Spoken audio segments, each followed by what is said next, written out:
In a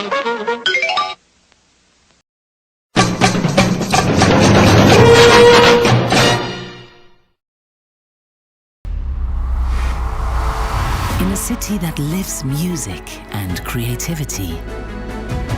A city that breaks codes and where all people can feel safe and belong. A place where you can feel at home. Welcome to Switzerland. Herzlich willkommen in Basel. Welcome to Basel!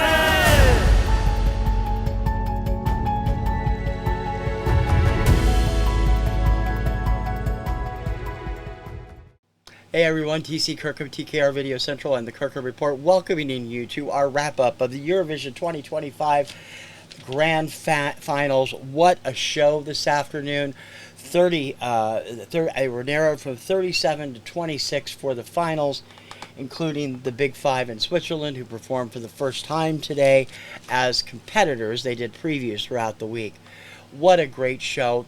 Everybody had terrific performances. There were a few moments of occasional flat or sharp on some of the vocals. It was probably because of the tension of the finals and the excitement. Several people got choked up as they finished their performances. It was terrific. Had a great lineup of special performers also from past shows over the last year, but over the last few years. But in the end, it all comes down to the big vote. This year, they let everybody vote throughout the contest. I seem to remember it was only after the contest before, but that was interesting, and if that's the way they're going to do it now, that's terrific, because that makes it easier to vote.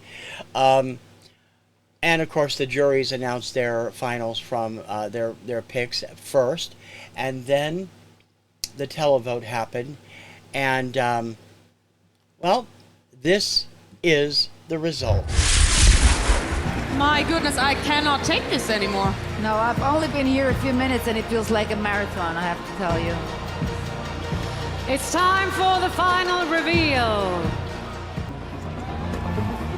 Austria.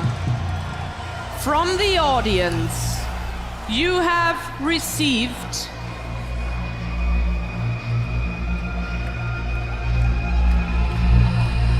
178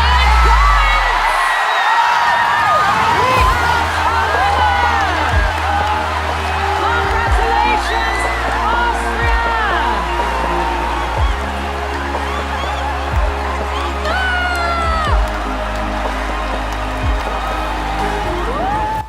That beautiful glass statue is back in the hands of Austria for the first time, I think, since Conchata Wurst in 2014.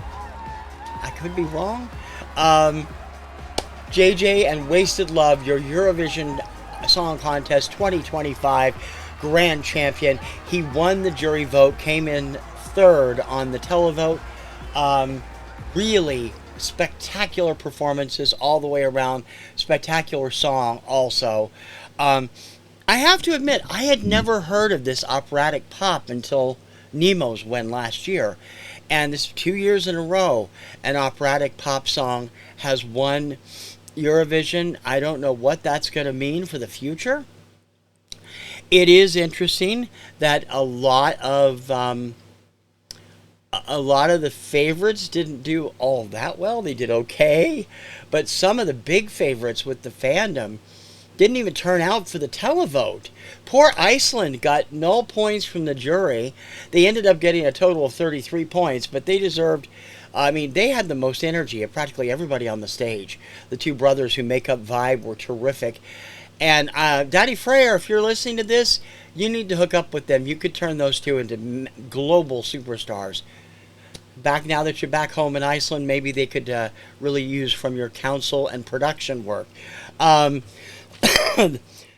I had a feeling we're going to see more than a few of these hitting the Billboard chart to where they will be counted in next year's cumulative total when I update it. If you haven't seen that special, it went up this morning. You should go check it out.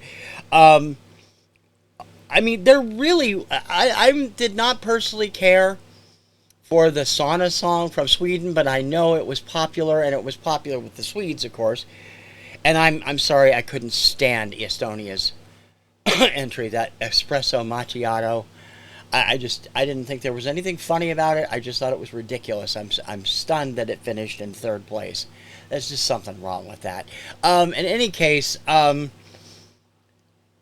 really do think, since next year is the 70th anniversary of Eurovision, that Eurovision should conduct an official online poll, ask juries and online poll, but just do it online. You don't have to do it for a telecast or something, or maybe you can do a one-off special.